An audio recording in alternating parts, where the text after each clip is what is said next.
everyone, and welcome back to the Multiple Careers Podcast. This is episode number 23, and in today's episode, I want to share with you my story of how I quit my job in banking, how I changed careers from banking, and now became a content creator. And this is a really long and complicated story, so just a warning up front, this is going to be a slow burn. And just in case, guys, you are following me on my other main channel by the name of Multiple Careers, you will find a similar video shortly over there, but the difference is that over there, my content is much more produced, it's more summarized, more polished, maybe more entertaining, hopefully, whereas on this channel, my commitment is that I want to go into more detail and tell everything in a much more organic way. And honestly, guys, that's also been one of my big challenges, and that is the reason why I'm not putting out content as much on this channel, because it is simply a great challenge to me to speak nonstop, let it flow, without doing much editing, without relying much on B-roll, and just telling my story. But anyway, I would say that my whole journey of changing careers, making this extreme career change from the banking industry to now creating my own content, it has been a journey of overcoming my biggest challenges and especially my biggest flaws, and that's something I will talk about later. So the reason why I thought that it's really important to make this episode is to tell you this story is because I've realized that there are a lot of people out there, including people in my own family and my friends, who are currently stuck in a job, in a career, they're stuck in a rut, and they actually know deep down inside that they need to do something different. They have these other interests, passions, purposes that they should actually follow or at least explore or at least give a chance, but they just didn't take any action because they are afraid, because they don't want to step outside of their comfort zone, and they've just become so used to their status quo. So sometimes in that situation, and if this also applies to you, if you are also someone who is in the process of questioning your current career and trying to get out of it and perhaps doing something totally different in your life, sometimes all it takes is just a little nudge, a bit of inspiration, and a bit of encouragement. So I really hope that that is something that this video can deliver to you, or if you're listening to this on a podcast platform, that this episode can deliver to you. So let's start. I must say that my career change from banking to content creation was not an overnight success story at all. And nowadays, all you hear on YouTube, on social media, are overnight success stories, right? And that makes many people think that it's something that's either very easy to do, that you can just gain success overnight within a matter of weeks, or on the other hand, at the other extreme, think that, okay, only some people can follow their passion, can follow their dreams and have success in doing what they're really interested in, while there are other people, and you might think that you're among this group of people who just don't have a chance, who have no other choice to just stay stuck in a job, in a career that you hate or you just feel meh about, right? But the reality is that a career change, exploring something, engaging in something that you're truly interested in, that really fulfills you, that can happen to anyone. Anyone can do it. All that it takes is really patience and the will and the persistence, endurance to keep at it. Because the thing is that it's not an overnight change. Career change is not something that happens overnight. So even though you listen to a YouTube video and you hear the story of someone who says that they just quit their job and then the next day they became the successful entrepreneur, in most cases, that is not the case. That is just the glamorized version. And I'm not blaming them for telling this story, because these kinds of stories can in fact be not only entertaining, but also inspiring and motivating. It gives you something to look forward to, because it makes you think that, hey, if that person can do it, perhaps I can also do it. It gives you a vision of of what kind of life you could have if you would just dare to change, right? But the problem with these kinds of stories is that it's just not real. Usually, if you look behind the scenes, there is a much, much longer journey. There are many, many more struggles that people just don't talk about. And that is something that I want to share with you in this video today. So no matter what your plans are with your career, no matter what you are thinking about doing next, what interests you're trying to explore, you will be mentally prepared, and your expectations will be managed about the journey that lies before you, which is a very, very difficult and challenging journey, I must say. But at the same time, it's also very, very rewarding. So, okay, how long did it take me to get from banking to now becoming a content creator? And my answer might really surprise you, because it took a very, very long time.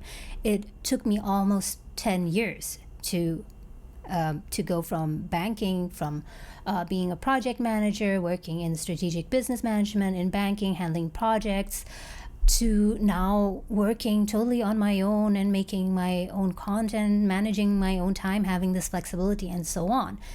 But what might also surprise you is that it's not like I used to work in banking and then one day I had this revelation that, oh, I want to become a content creator. And by the way, at that time, the concept of content creator wasn't as prevalent yet, right? So it didn't really exist yet, that job, that occupation.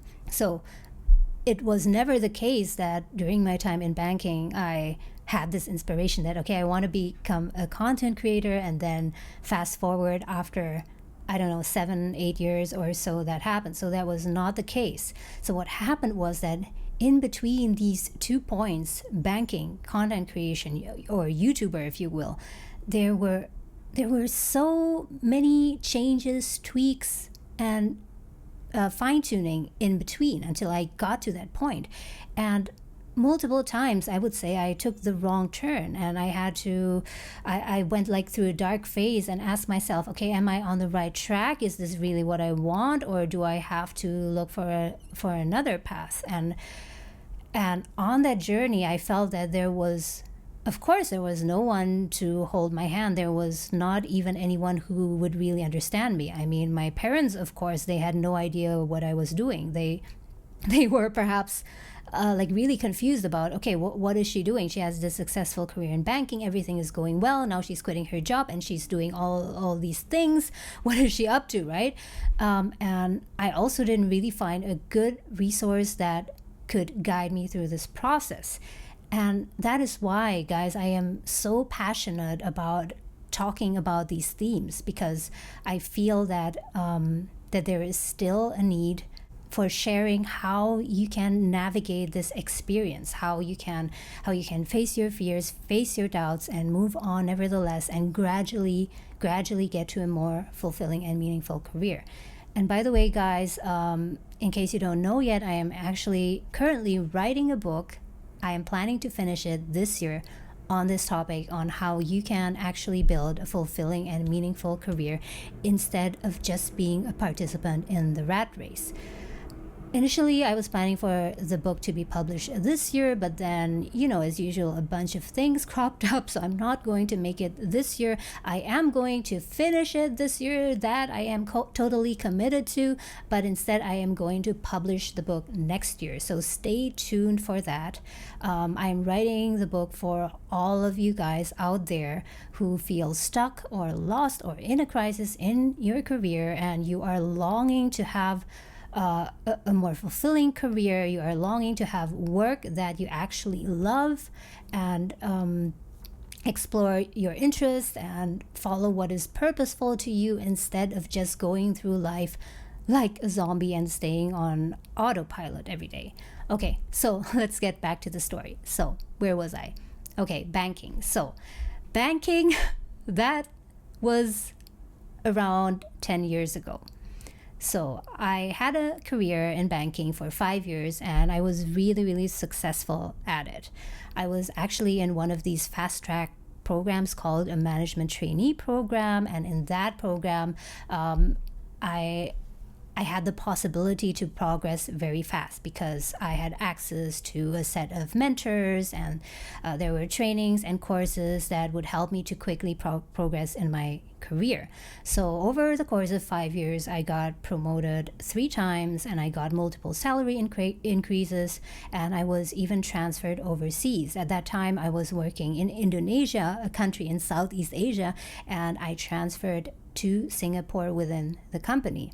And that was a very exciting phase. I mean, I would say that I do not regret having had that experience, because later on, much later on, there would actually be a lot of skills in relation to project management, business management, that would then or now be useful in my work as content creator, as entrepreneur. But anyway, I totally hated it. So this might maybe surprise you. Okay, so this is what happened. There were some aspects of my work in project management that I actually liked. The part of it that I liked was to start new things. I was always excited of launching new projects and being instrumental in making something that hasn't existed before come to fruition. So looking at a project and nurturing it and seeing it grow and succeed, that was always something that I really loved, and that continued until this very day. So throughout my career, I would say that my career was always about launching new things, launching new projects, and that was something very exciting to me, even in my days in banking. But then again, there were so many aspects about banking that I just didn't like. I didn't like the working environment. I didn't like the industry. I was not the least interested in banking products, except for banking products that I use for my own personal use.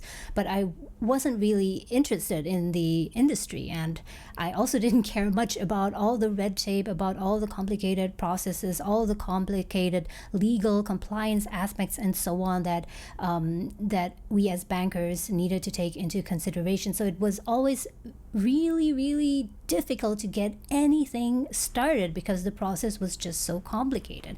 And at the same time, during my time in banking, working on projects, I always had to work with so many people at the same time. So on all my projects combined, I would work with over 100 people, and not just locally within my city, but also across the different banking branches across the country, but also with the regional office of the company, and also global management, which at that time was in UK. So on a daily basis, I was interacting with so many people, and that just didn't gel with my personality, which is I would say an extreme introvert. So anyway, I don't want to go into the details about introversion. Some of you guys listening right now might also be introverts, and you might resonate with this. But in any case, this working environment was just not for me. It wasn't the case that it's a bad thing, because there are people who really thrive in this kind of an environment. The thing was that it was just not right for me, and I really suffered under these circumstances.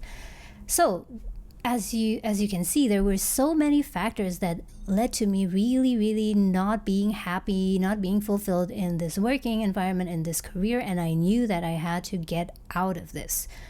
But the big problem, something that you guys might also be facing at the moment, is, okay, I do not want this. I do not want I don't want to be here anymore. I just want to get out of this mess. But where do I want to go next? What do I want to do instead? I mean, I can't just leave my job and then be in limbo and then do nothing, right? I have to have a plan. So that's where a very long phase of introspection, contemplation began. And I processed all my thoughts, my feelings, by journaling. So if you have a lot of things on your mind at the moment, and you don't really know how to process these things, I would really, really recommend to you to start journaling. I mean, of course, you can talk to someone, you can talk to a therapist, you can talk to a friend, you can talk to a family member, but they will only have so much time for you, right? Like an hour, 2 hours or so. But what after that? You have still so many unprocessed thoughts, right? So the best way to go about it is really to just buy a thick notebook and start writing down all your thoughts, your wishes, your desires, your concerns, your worries, your fears, and so on. So in the beginning, it will feel like a really big mess, but over time, you will recognize recurring patterns in your journal, and you will be able to crystallize what you actually want to do with your life.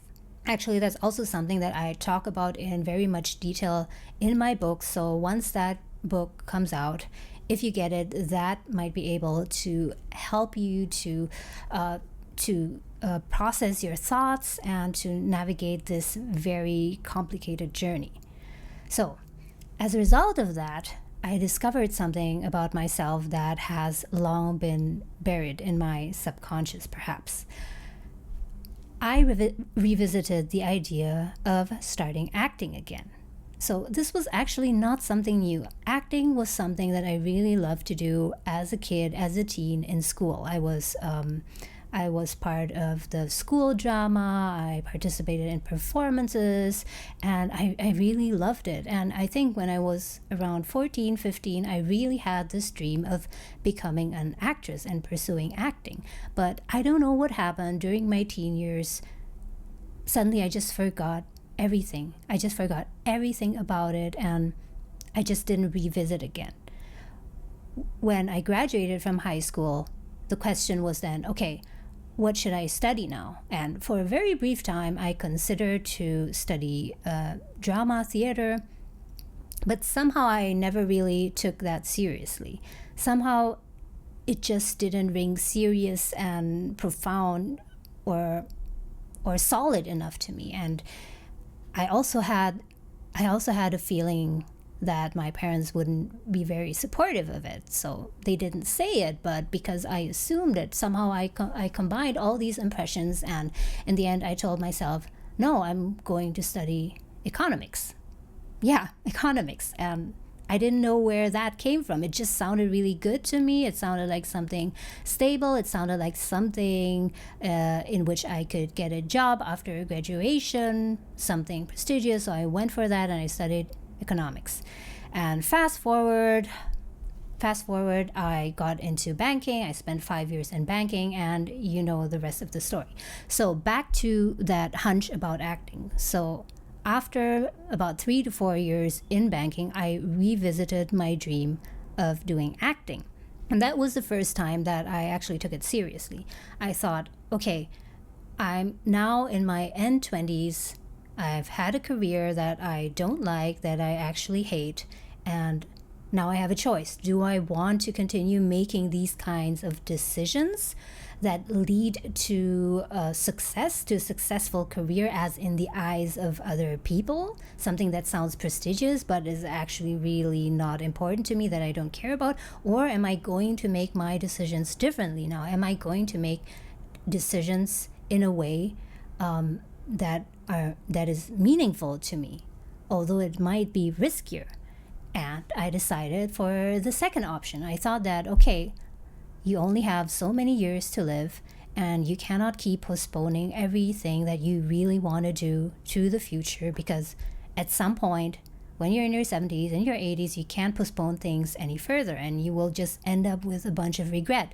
And that was something, guys, that I was most afraid of. I never ever wanted to experience that kind of regret. So I told myself, okay, if I want to do acting, although there's a big risk, I need to do it now. So that's what I did, and I know it sounds crazy, and it also didn't happen. It didn't happen immediately. So what I did after that was I signed up for an acting course, and I went to that acting course every evening on every Wednesday for I think 2 or 3 months, and it was held by NYU Tisch in Singapore for about 3 hours at a time, and I really had a blast. I had so much fun, and when doing that, I really felt alive. I really felt like a different person. I just can't describe to you what kind of feeling that is. So if you've ever done something, if you've ever been absorbed in doing something or a specific kind of work or activity where you just feel so alive, so energetic and focused, then you know what I mean. And one thing led to the other. So after doing that acting course, I did some student film projects. I acted in those student films. I think there were perhaps around 10 projects or so. And I started to really get into it. And doing that kind of like testing and experimenting with acting without fully committing to it, without leaving my day job, that really gave me the confidence that, okay, there's something in this. There's something right about following my interest, following my passion. And by the way, guys, following my passion doesn't mean that you'll end up doing work around your passion necessarily, but at least you need to give yourself a chance to follow that passion and see where it leads, right? So I really had a good feeling about it, and I knew that I had to take serious action. I didn't want it to just be a hobby and continue to live my life as a banker during daytime, right? So I concocted a plan to quit my job within the span of, I think, about 1 year or 1.5 years. So I did a lot of very detailed planning during that time, particularly related to my finances. So I calculated in much detail how much money I wanted to have when I quit my job, and how I would be going to save up that money and so on. And then the day came and I finally quit my job. So guys, I don't want to go into too much detail into each of these segments, but I just want to try and speed this up a bit so that you can see the overall progression from banking to content creation, and that it was not a straight line. So for a few years, what I did was I did some acting and some student projects, but also in an actual feature film in Indonesia, and also in a web series and so on. And on the side, I also pursued entrepreneurship. I started my own small businesses. I'm not going to go into detail what kind of businesses these were, but all that I can say is that there were some successes and some failures, but overall more failures. So I launched several small businesses, and I made my money back, and I broke even. I sold some products and services related to home apparel. But overall, I would say, I have to admit that it was a failure. It was not at all how I imagined it to be. I imagined that, okay, I would quit my job, start my business, and then I would start earning all this money and would live happily ever after. But that is absolutely not what happened. So I invested my money, I made my money back, but I didn't make a penny more. So I was kind of back at square one, right? So now what? Whew. So it was really challenging that time. So don't think, guys, that it's just as easy as quitting your job and just following your passion and everything will turn out right. That's not at all how it works.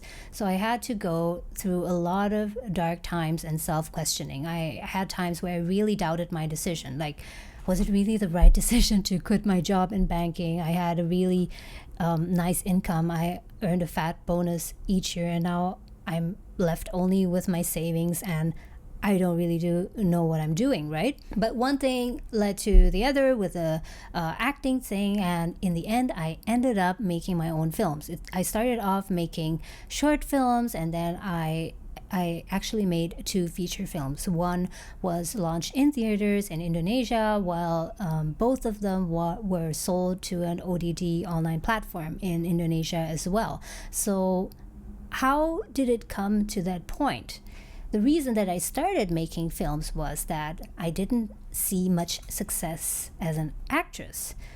I didn't think that I was such a bad actress, I must say, but the odds are simply against you in that business. If you're not 100% dedicated, if you're not willing to do anything to get a role and really be on the ball and go to hundreds of auditions, get an agent, and do everything that's in your power, then you can just forget it. So acting is not something that you can just dip into and be half interested into. It just doesn't work that way. And it's the same thing with music. So I didn't have much success with acting in a commercial sense, I must say. And that is why I told myself, okay, if I really love acting and I want to have control over the process, if I don't just want to be a passive person waiting for someone to give me a job, then what I need to do is to make my own films. And I would say that at that point, that is actually where my content creation journey began. At that point, I was just not aware of it yet. I didn't think of filmmaking as content creation in that way. But now, of course, in hindsight, now that I'm creating content, I'm aware that, okay, no matter what kind of media I'm producing, what I'm doing is creating content. I'm using my creativity to create content for an audience. So at that point, I made these films. I decided to become not only an actor but also a producer so that I could control the whole process and also learn more about how films are made. I was so much into films at that time. I watched so many films and tried to study everything I could about films. And I just went on to find a director who I really wanted to work with, and I wrote a business proposal and I made a film. As simple as that. So that's one thing that was really beneficial to me. Something that I learned from my days in banking was how to write business cases, business proposals. So that came very easy to me, and that is also why I managed to get the funding to make my own films. So that was a really great experience. I would not say that it was a total success because financially the film was not as successful as I would like it to be. Okay, guys, at this point you might ask me, how did you manage to stay afloat all this while? I mean, how did you pay for your bills, your groceries, etc., right? So that's another story. I don't want to get into too much detail about that because it's just too much detail for this episode. But in short, I can tell you that I managed to stay afloat through a combination of a bit of passive income, savings, and a bunch of freelance jobs. Like I did some translations, I did some gigs, and so on. So I'll get into that in another video if you're interested about that. If you're interested about how you can make a living while you are pursuing something that you really want. Okay, so let's get back to the filmmaking. So this whole filmmaking journey took me around 3+ years, 3 to 4 years. And that was really, really exciting. And at that point, I thought, okay, all I want to do in the future is to continue to make my own films. This is just so exciting. And the only reason why I didn't continue to make films right after that was because making films, I realized that this was such a lengthy and exhausting process. I mean, I totally loved it. I enjoyed it so much. It was so fulfilling, but it was also so exhausting at the same time. It was just taking too much of my energy. So now I really understand when I look at all these great filmmakers like Steven Spielberg and so on, that the reason why sometimes it takes them so long to launch their next film, because if you put so much energy into it, especially if you're very detail oriented, it will take you a long time to launch each project. So in my case, I thought that, okay, I personally just do not have the energy to make one film after the other. I need a break in between. And at that point, I started questioning myself as well. In that case, am I actually a filmmaker? Am I a filmmaker? Am I an actress? So it took a while to really reconcile this situation with my idea of what a career is. But now, guys, I must tell you that there is not only one way to have a career. It's not like you have to pick one career and then continuously stick with it until the end of your life. There are so many ways to have a career. If you're interested in many things, you can have several careers, and at different points in your life, you can put your focus on different things, and you can even decide to perhaps, for example, pause this career because at the moment you want to spend more energy and more attention on this other career. So that's what happened in my case. So I decided for myself, okay, I'm at a phase in my life where I just want to halt this filmmaking process. I just need to process everything that has happened because this was also such a new experience to me. But I know that in the future I will make another film, but just not now. It's just not the right time. Because at that moment I was also busy preparing another big change in my life, which was moving to Canada. At that time, I was living in Indonesia, but for the longest time, I always knew that I wanted to live in a Western country. And that is also another story for another time, a very, very large topic I don't want to go into. But basically, what happened was that I and my husband, we spent about 1 or 2 years very intensively planning our move, our migration to Canada. So the way we did it was that we both applied for a study program in Canada. I'm also not going to go into all of the details of how that worked out, but in the end, fast forward, after 4 years after moving to Canada, we both got our permanent residence, and now I am in Canada.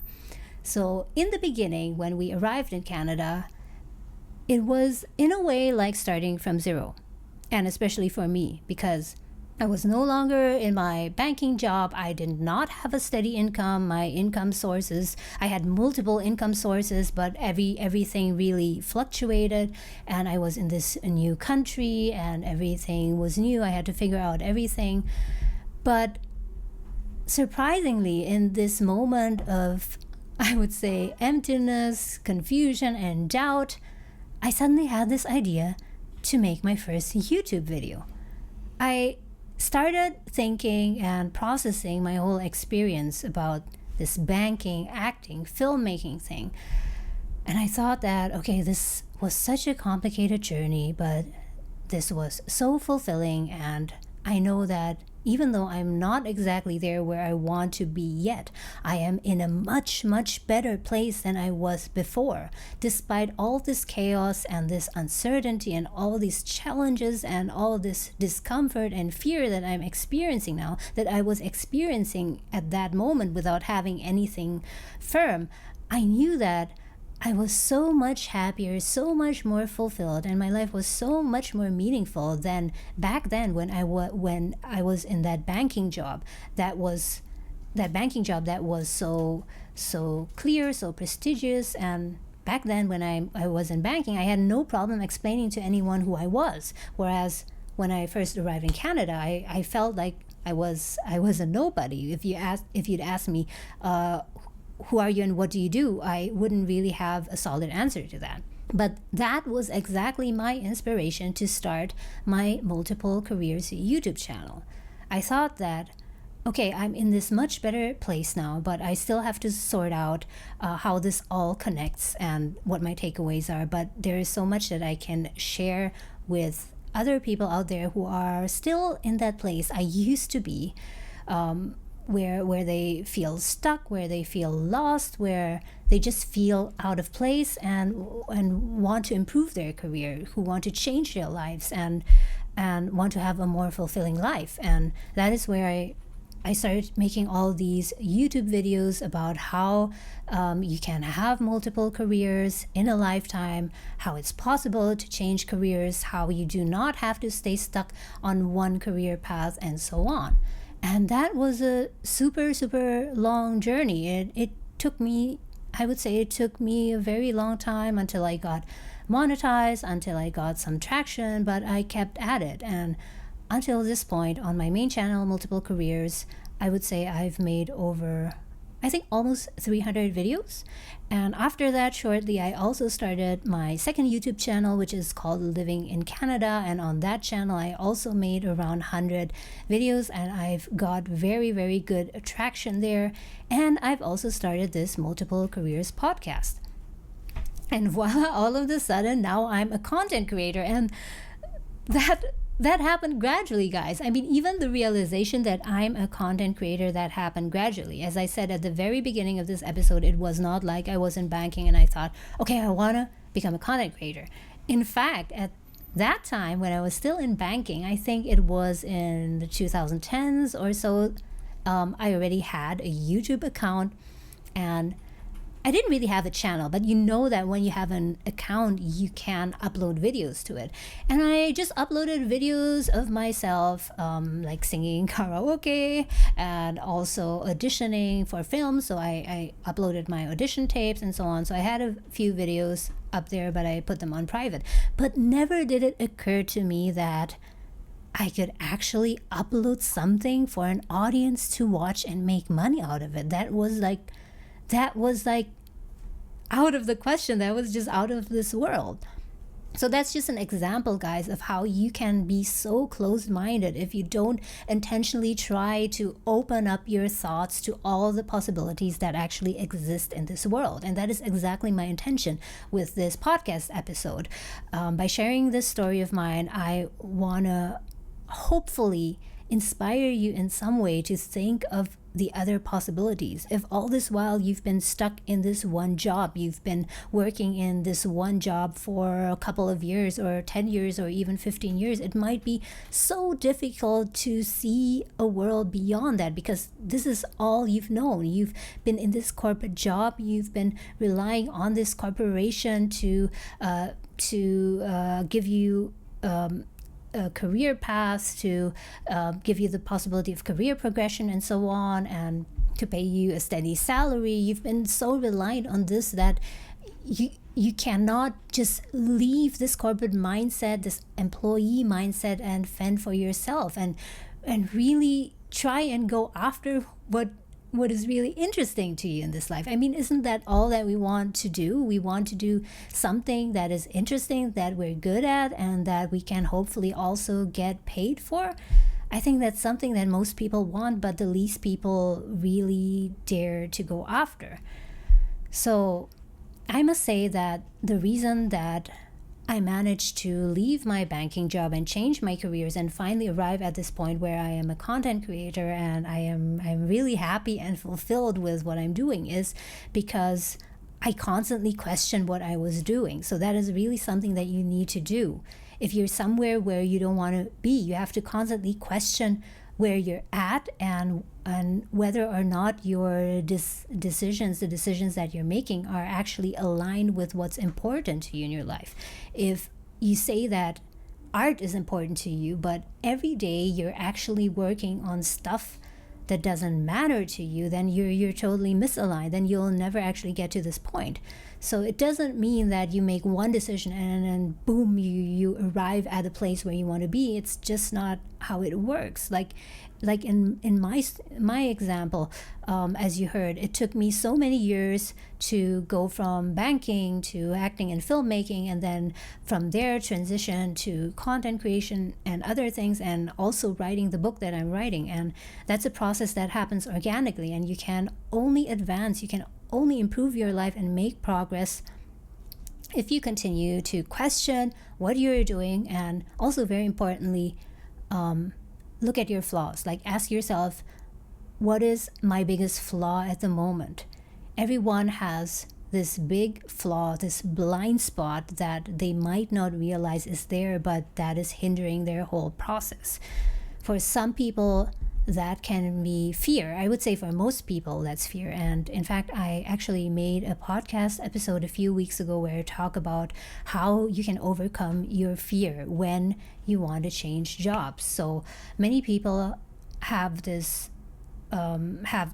big fear of making any change of their life in their life because they're so used to their comfort zone. They're so used to the status quo, and they're so afraid of taking the tiniest risk. They're so afraid of failure. But if you do not take a risk, if you do not change the way you do things, you will never improve your life.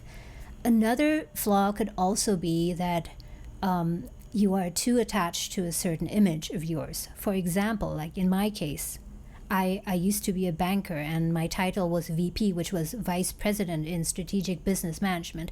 And no matter if that sounds interesting to you or not, most people would agree that this sounds like a very prestigious title. And like my family members, my friends, and so they also found that, okay, that's something solid. That's something to look up to, right? But actually, it doesn't mean anything. It's just a title that the corporation gives you to identify what kind of work you do, and also to give you a sense of pride, I would say, in what you're doing. But actually, the title doesn't mean anything. The moment you lose your job, the moment you leave the company, then you are not that VP in Strategic Business Management anymore. So my question is then, when you leave your job and when you're no longer in the company, then who are you? How do you identify yourself as?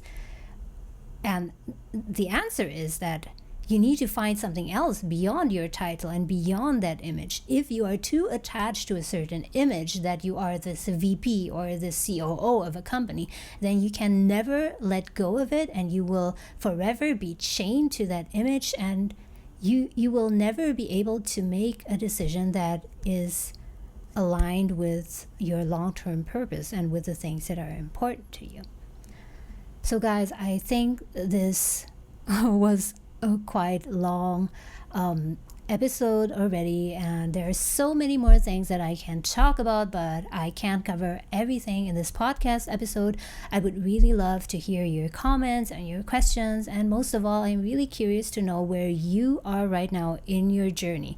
Are you happy? Are you fulfilled in your job, in your career? Is there anything that you want to change? What are your plans? Where would you ideally want to go? And also, what are your biggest obstacles? What are the challenges that you're facing in the moment? Why is it that you cannot make this career change? Why is it that you cannot leave your job and you're stuck in it? Please do let me know in the comments below, and I will try my best to either respond to your comments or perhaps even make another video about that.